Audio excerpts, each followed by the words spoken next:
Olá pessoal, e aí irmãos, tudo bem? Estou aqui para o nosso papo de domingo.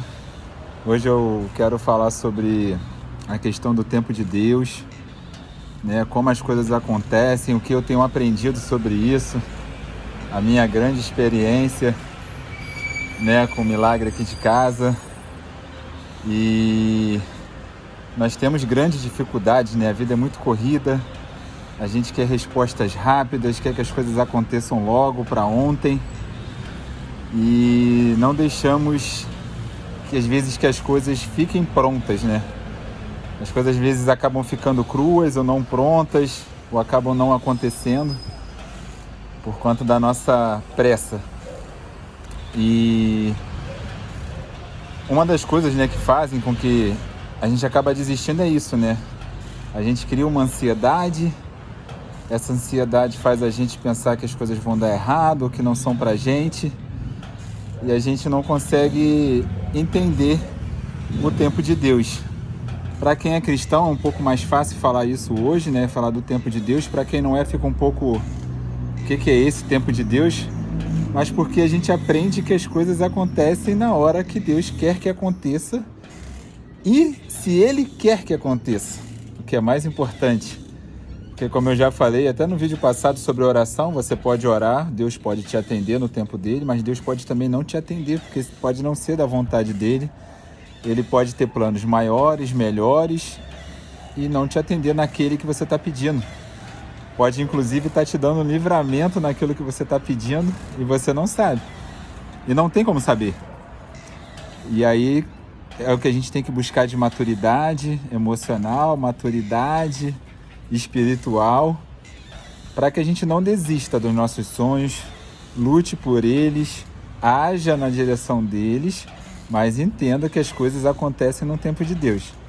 Como que foi aqui em casa, né? Nosso principal exemplo. Eu e Camila, eu não vou lembrar anos assim certinho, mas assim, só para... O que eu lembro é que eu me converti em dezembro de 2023. Antes, né, dessa minha conversão, eu acreditava já em Deus, mas obviamente não tinha a intimidade que eu tenho com Ele hoje, não tenho o amor que eu tenho por Ele hoje, não era como é hoje. Né? Então assim, eu ainda fazia as coisas muito da forma humana, sem fé. Falando num português claro, era sem fé. E aí, a gente queria já muito que Camila engravidasse, né? Era um sonho nosso ter mais filhos. E aí a gente começou a fazer os processos de FIV. Primeiro começou com aquelas questões de fazer exames, e aí já nos exames começaram a aparecer que nossas chances seriam poucas, quase nulas. E aí a gente já viu que ali tinha que ter, de novo, tirando a fé de lado, né? A gente pensou assim, não, se tiver algo que possa nos ajudar, vai ser uma FIV que vai fazer com que a gente consiga ter o resultado que a gente quer, né? Realizar nosso sonho. E aí a gente partiu para a FIV. Fizemos a primeira numa clínica. O primeiro processo já não foi muito promissor. A resposta do organismo da Camila não foi o que a gente esperava. Aí a médica escolheu por forçar um pouquinho mais, aí forçou um pouco mais. E nisso também tem uma questão financeira, que aí você vai duplicando, multiplicando aí teus gastos. E resumidamente, a gente fez uma primeira, fez uma segunda e não deu certo, mudamos de clínica, fomos buscar uma outra, né, que teoricamente seria melhor, a médica seria mais top, etc. E fizemos tudo de novo. Nessa, de fato, a gente teve uma resposta melhor. A gente conseguiu chegar até a fase de... Eu esqueci como é que se chama, mas vamos botar assim, de retirada de óvulos. Só que os óvulos da Camila não estavam com qualidade.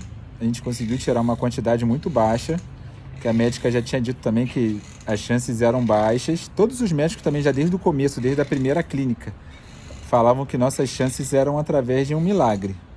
Independente de fé do médico e nossa, que eram através de um milagre. E aí, nessa última clínica, foi até essa fase da retirada dos óvulos. E aí depois a gente ia começar essa última tentativa, mais uma. E aí a gente viu assim, não, melhor parar. né? A gente já tinha feito muita coisa. E aí resolvemos assim, não, vamos parar porque não vai ser dessa forma. E aí começamos a orar mais a Deus, orar. Tivemos algumas respostas de oração, eu na época ainda não entendia muito bem isso, mas um pouco assim eu posso dizer que eu comecei a entender ali que era para esperar e não era para forçar. Então a gente resolveu fazer assim, de esperar. E esse ano, como eu já comentei, vocês sabem, Camila está grávida, natural, sem nenhum tipo de ajuda externa. Ela simplesmente engravidou. Sem, vamos dizer assim, sem... A médica até perguntou para ela, a médica, você fez alguma coisa para induzir a ovulação, alguma coisa? E a gente, não fizemos nada. Sabe o que é nada? Nada. Dessa vez foi só Deus, só um milagre. Por quê? Porque agora estava no tempo, Deus escutou nossas orações. Ele entendeu, vamos dizer assim, é da vontade dele que aconteça, então ele operou o milagre dele.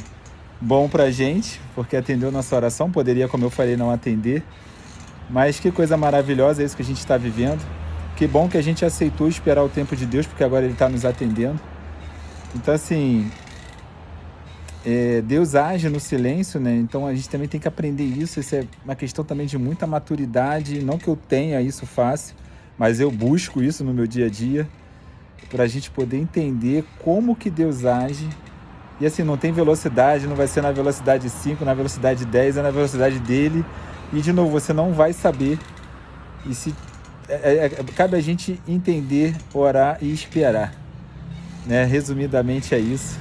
Então eu espero que eu possa ajudar vocês com, mais uma vez, um testemunho, com a minha palavra, com a minha experiência. Mas dizer assim, Deus é maravilhoso. E eu não digo isso porque agora ele operou milagre na minha vida.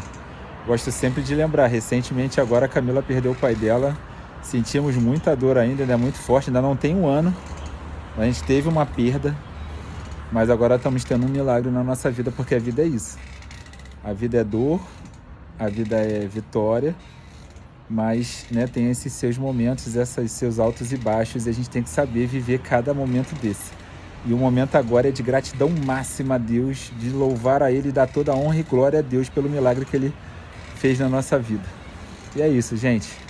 Acreditem no tempo de Deus.